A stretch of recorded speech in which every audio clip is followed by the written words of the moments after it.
Hey guys, Shane here, one of the few times I'm actually in front of the camera, and this is my video for the quarantine challenge, which is where we all take you on a tour of our workshops and workspaces and show you some of the tools and some of the setups we have.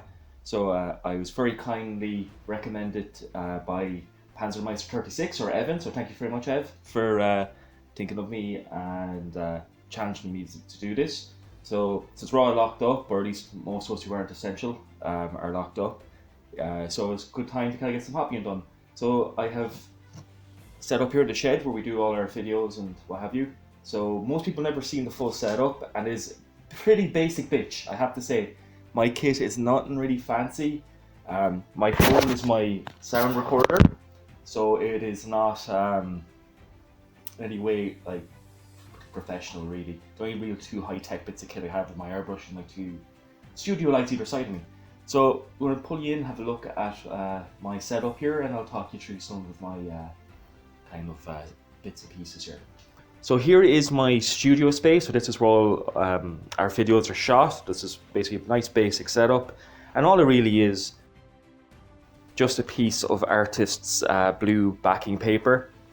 I think this is an A2, an A2 sheet of sugar paper, or what the hell you want to call it.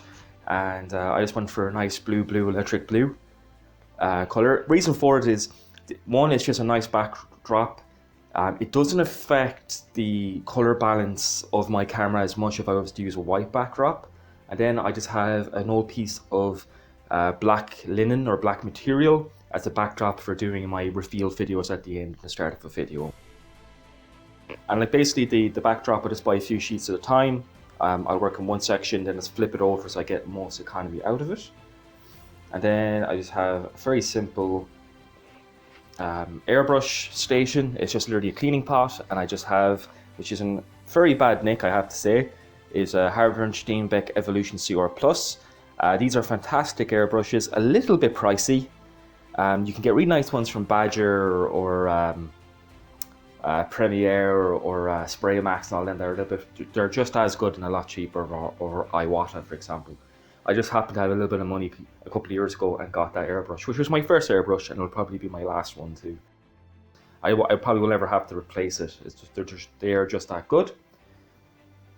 I just have a basic cutting mat. So when I'm doing my videos, I will take everything off the sprues and clean them off camera, just with the cutting mat here. Then I'll just take it away and then build everything on the blue background. It's nice and simple. Again, just I have to kind of set things up to be as much effectiveness for space, really. That's the end game here, really. So then I just have some basic tools, and I'm going to pull you in and have you have a proper look at these tool setups. So I keep all my tools in just some basic boxes here. Just there's one thing as scale modelers that we have plenty of is boxes, and here's just my basic go-to kit. So I just have my go-to tools that I will use on almost every build I do. So I just have my different glues here, so some extra tins, some Mr. Hobby some Mr. Hobby glue, should I say. Face mask, if I'm spraying some lacquer based products, so sometimes you don't want that getting in your lungs, or I'm using some aerosol, what have you. Handy enough, just some 3M cheap ones to do the job. So you might be wondering, why do I have a candle? Well, one, I like things to have a nice ambience and to be calming and a little bit romantic, so I can get intimate with my models. No, the reason why I have these is it's a trick I learned from Small Soldier. So Scott from Small Soldier put me onto this idea that when you put CA glue onto wax, it does not dry very quickly. Sometimes it will even last for hours. So I just will put a dab of CA glue into that, and basically the glue will not set. So speaking of CA glues, I just have some basic types. I have a gel type Gorilla Glue here, very handy for most jobs, and very simple pound shop or discount store or whatever you call them in the States. Super glue, just liquid type, nice and cheap, does the job, no issues there. Again, Microsol, some Revell Contactas, some sanding sticks, some Tamiya tapes, my trusty ruler. There's a funny story about this ruler which I could talk about now. So this is from my old secondary school, which is our version of a high school. And this was from our metal workroom. One of the lads planted this into my school bag, in my backpack, and then tried to rat me out to the teacher, going Shane was nicking stuff. And I just told him to fuck off. I was like, as into my friend who was like going, no, I didn't, he can go fuck himself. And because, you know, I wasn't really a troublesome student, the teacher believed me. Then I got home, opened my bag, and found that the bastard actually had planted this on me. And it's been a part of my hobby tool selection for about 10 years now, actually, now that I think about it. Jesus Christ, that's a long time ago. Basic tools here, a few different tweezers, snips, hobby cutters. And for years and years and years, I actually didn't have proper hobby cutters. I actually just had these nail clips for these, basically bought in a pharmacist for cutting your nails. And I literally used that for the better part of 10 years. It worked pretty okay. It wasn't really built for it. It's blunt as all hell now. So I just got these Sauron or Sion side clippers. They're not the best in the world, but they're damn good improvement. So yeah, so that's some basic stuff here. Also has some razor blades. Again, for ages, because all the hobby shops are closed now, I couldn't get anything at the older stuff online, so I've been using hobby blades for most of my kind of cutting jobs, and it's been an absolute nightmare. Also, don't leave home without some handy cocktail sticks. You can use these for just about anything. So that is my basic setup here for tools. I have some paintbrushes. Again, a lot of people ask me, just like how they ask Evan about the paintbrushes I use. And these are the brushes I normally use. These are Winsor & Newton Cotman. And I use basically their 002 to about number 3 round brush. I do every now and then will use, like this brush here, a rigger brush. I don't tend to use these as much as I used to, but they're still a good brush. But at the moment, I'm pretty rough on my brushes. I will destroy them very quickly, even if they are a little bit expensive. But I'm completely out of them at the moment. All my Winsor & Newtons are absolutely destroyed.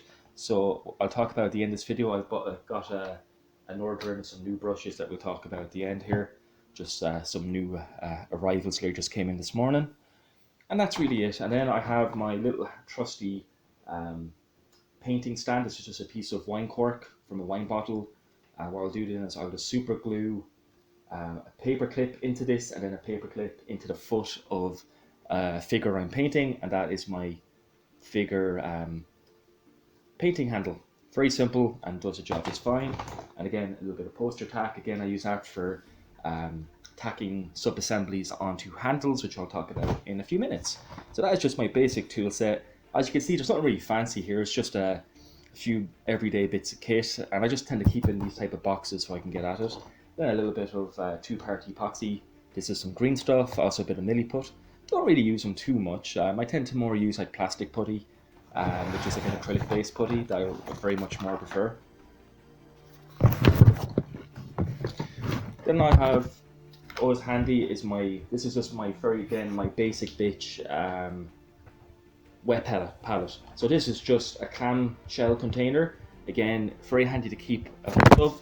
So it's just literally one of these with the lid cut off. So then you have a reservoir, and then I just take a bit of packing sponge. Again, it's something that most of us, especially any of us who are into wargaming or into, we'll have plenty of that, and that's my sponge. Put a bit of water and then a piece of parchment or baking paper on top of it, and there you have it. There's far better ways of doing it, but that's just my way. And you know, I'm a little bit of a stickler for, like, once I kind of find something I like, I don't really tend to change it that much. But I might probably make a better one than this, because this is a bit small and a bit awkward. So that's my wet palette. Again, just keep it nice and close. Then just something there for cleaning brushes. Need to clean out that water, it's filthy. A bit of paper towel for brushes. And then this is what I use then for mounting my sub-assemblies for painting. So these are just Vallejo, like the small, what size bottles are these? These are the 60ml Vallejo, like varnish and thinner bottles. And they're perfect, they fit into the palm of the hand quite well. And what I'll do is they have a nice flat top, and I'll just mount some poster tack onto them, and then put the model, whether it be a turret or some other sub-assembly from the build, onto them. And they are my handles for airbrushing. Now you'll kind of notice too, those of you who are paying attention, that all of my tools are on my left side because I'm left-handed. So if I have everything on my right, I'm crossing myself with the exception of my airbrush, and it's just not a good thing. So, you know, good bit of advice is, you know, try to keep stuff on your dominant side, if you will. Just, it makes life a little bit easier, because if stuff is scattered all over the place, what I find will happen is you'll kind of forget that you have a model on a stand, and you reach over to get it and you knock something over and you destroy your model, and it's happened to me too many times to count. Then I have my painting equipment here. Let's move these out of the way so you can see. So I just have my basic paints that I use for a project. So this is basically how my workspace looks at the start of a project. I will literally just gather the tools I'll need for the build, and I'll just place and populate them in these two boxes so everything is on hand.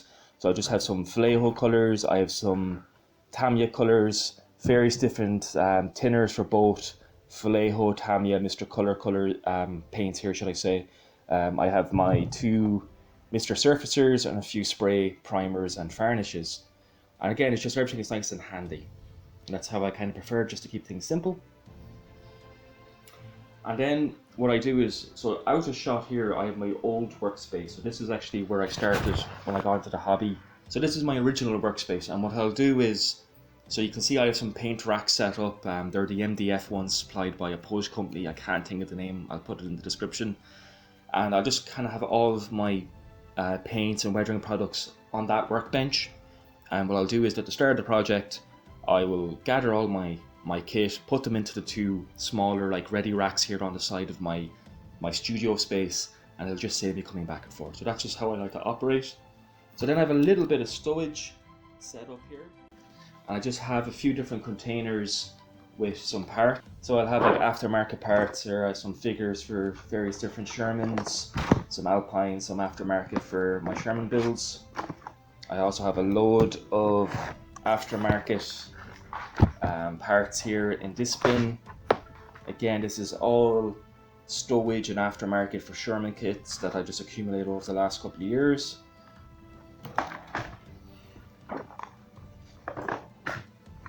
Then I just have, again, little bins of parts from kits I'm working on. More on this one later.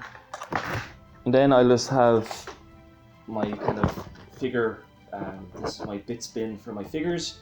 And this is all this accumulation of spare bits from, most of these are actually from Dragon Gen 2 figure kits, with a few Hornet resin heads thrown in. And they're just my spare bits for figures, predominantly German kit, because before I got really into allied subjects like all of us, I was big into my German subjects, and I still am, but I kind of prefer the allied stuff now more just. And the handy thing too with these type of storage solutions is I can take them out, put it to a side if I want to have parts ready to go and easily at hand. Then I have some basic my kits that I'm getting ready to move on. So I have, again, something big planned for that V2 and the stowage or the transport trailer and the gantry crane. So I have something big for that. Then I have a few other kits there, so you can kind of see Tamiya's M8. There's an M4 Asuka Sherman there, late production. I have a Thunder model Great PanzerMeister36, or like the Hetzer recovery vehicle, if you like. And then very hard to see, but the very bottom of that pile here, I have a SDK of Z 251 with the 20mm cannon from Dragon. I actually do quite like the 251 family. I think they're very kind of striking and nice looking vehicle.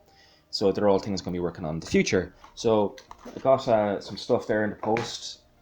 So these are the blades I tend to use. These are Swan and Morton, should I say, surgical blades. So these are number 11s, and these are fantastic. So I have now a box of 100 blades. It cost me like £6, so what, €10. And these are fantastic.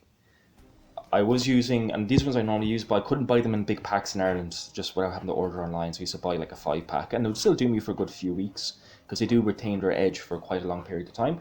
So I got these. As I was mentioning, I tend to destroy my brushes, so I actually bought 2 sets from Ammo of Make. Now, I'm not really massive on his paints, but I have to admit he does do other good stuff. So I got his figures paint set or brush set here, and you get both synthetic and sable brushes here, so you get 4, going from a 5C all the way up to a number 2. Again, one thing I have to give him, and you know, he does do very attractive packaging, and that's probably why he's still so popular as well. And then I just have the basic starter set, and that's just for your normal like 5-0 up to 2, 6, and 4. And these are just handy just for doing basic effects if you're just trying to do blocking in colors and other type of effects. So we'll be having a look at how these behave in an upcoming video. And this is for another upcoming project. Oh, I wonder what this could be for. So I have got this lovely decal set from, or decal set, or whatever the hell you want to call it. It doesn't matter. So I have this lovely set from Star Decal, or Star Decal, whatever. And it's all the Thunderbolts that Creighton Abrams used in Northwest Europe. So the next one I'll be working on, so I do have Thunderbolt 7, which is his HVSS version. So I'm going to start working on his M4 that he had in France, which is just a standard M4. It's a Baldwin M4, so I actually have a nice resin update set from Tiger Model Designs that I don't have handy, so I can't show it to you immediately. So that's going to be one of the next projects with our Shermans coming up. And then eventually we'll probably do his M4A376 that he had on the Offense en Baston. So again, really nice, and I do have basically a box that I have for all of my aftermarket and spare decals, which is helpfully called decals or decals or whatever, because I know people get upset when I don't say it the way they like to say it. And that's where I keep all my stuff. Again, I'm in a shed, so everything is sealed away in Ziploc bags to keep the damp away from them. Again, there's nothing worse than allowing moisture to get at your decals, like, you know, 6 months later coming back to a project and they just disintegrate.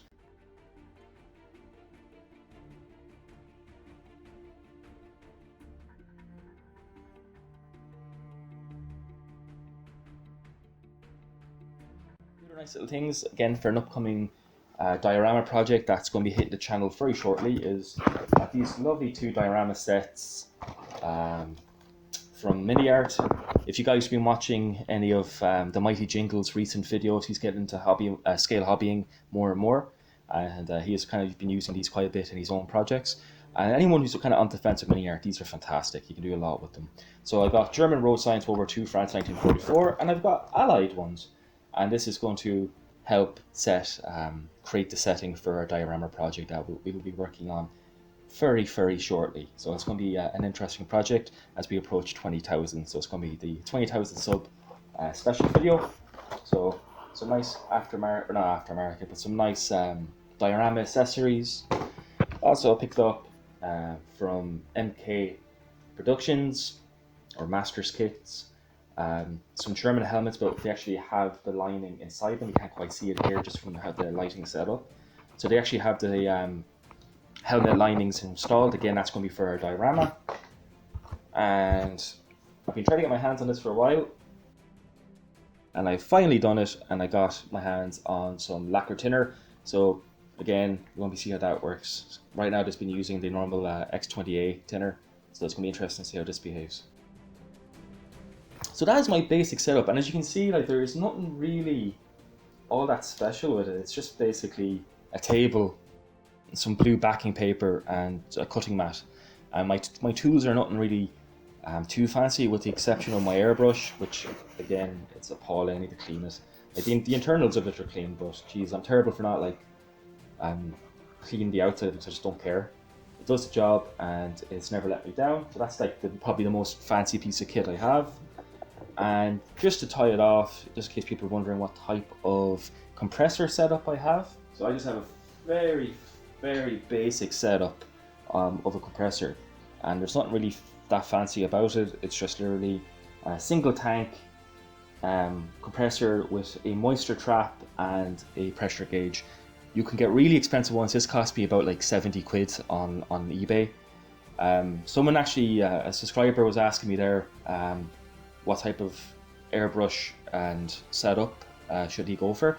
Reality is, it's really up to you. You can, it's really up to you. You can really go all out and buy a very expensive airbrush and compressor from the likes of iWater or Badger or whatever, and you will pay the money. They are not cheap.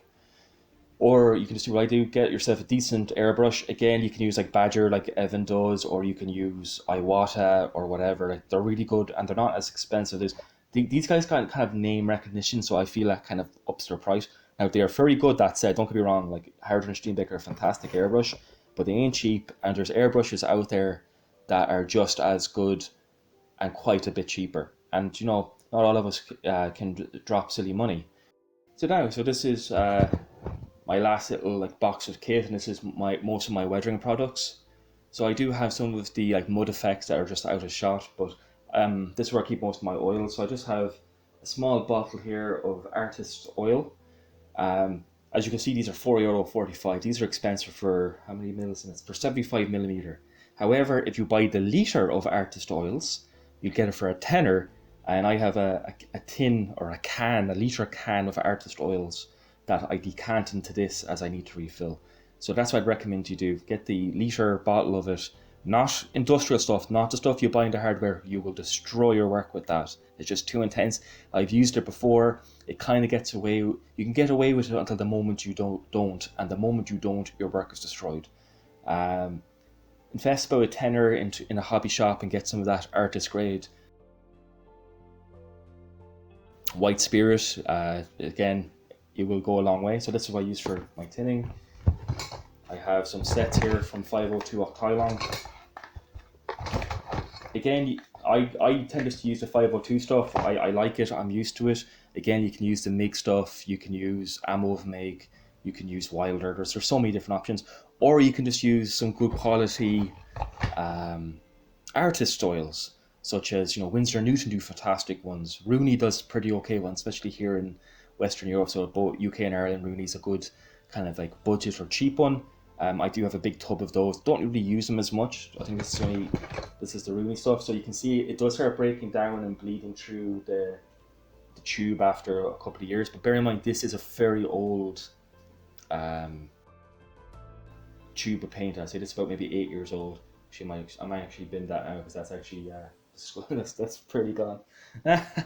Anyway, other little things here like mud effects, fresh mud, things like that. These are things you can either like apply to create some like mud splashes, or mix them with like white, and mix them with something like, say, plaster Paris, should I say, and create some mud effects that way.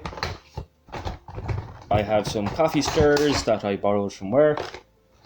Again, this from mixing product, and then a nice steel. Don't get a plastic when we're working with solvents. If you use a plastic palette for making your washes and you forget about it and leave it overnight, don't be surprised when you come in the next morning and find that your workstation is destroyed with white spirit, because it's eaten through the plastic. At least with the aluminium ones or steel ones, they won't eat through it. And then, again, these were relatively cheap. I got this for like €3, very handy.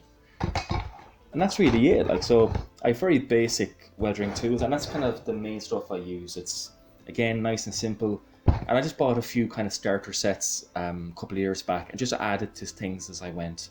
Again, like all these tools, I didn't really buy in one go. This is all over a couple of years. And again, someone asked me, like, you know, what tools should you need, or what tools do I need to have to start with?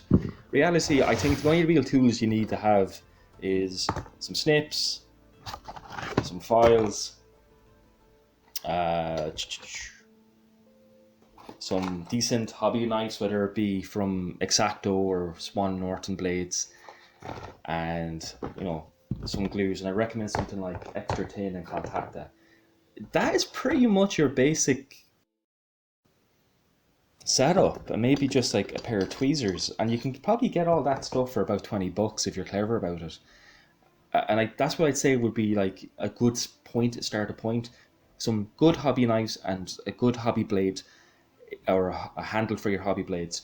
If you get the cheap ones, you run the risk of them snapping and going back into your hands, you know, just because they're bad blades, and they're a little bit kind of flimsy, so they can snap and they can hurt you if you're not careful. So, and these are not expensive.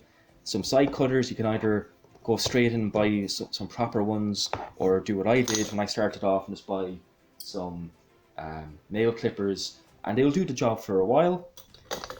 Again, some tweezers, you don't have to go too expensive, you can get those relatively cheap, some sanding sticks, and some glue. And while you're at it, actually, the hobby mat. I always tend to overlook that because to me it's just a very obvious piece of equipment. But a hobby mat or a cutting mat, definitely. Like actually, all the things here you can see, it's a really good starting point, and that it's relatively inexpensive. And the trick then is just to add as you go. Don't feel like you have to buy everything at once, because what'll happen is you'll buy stuff and you'll never use it again because you have no need for it.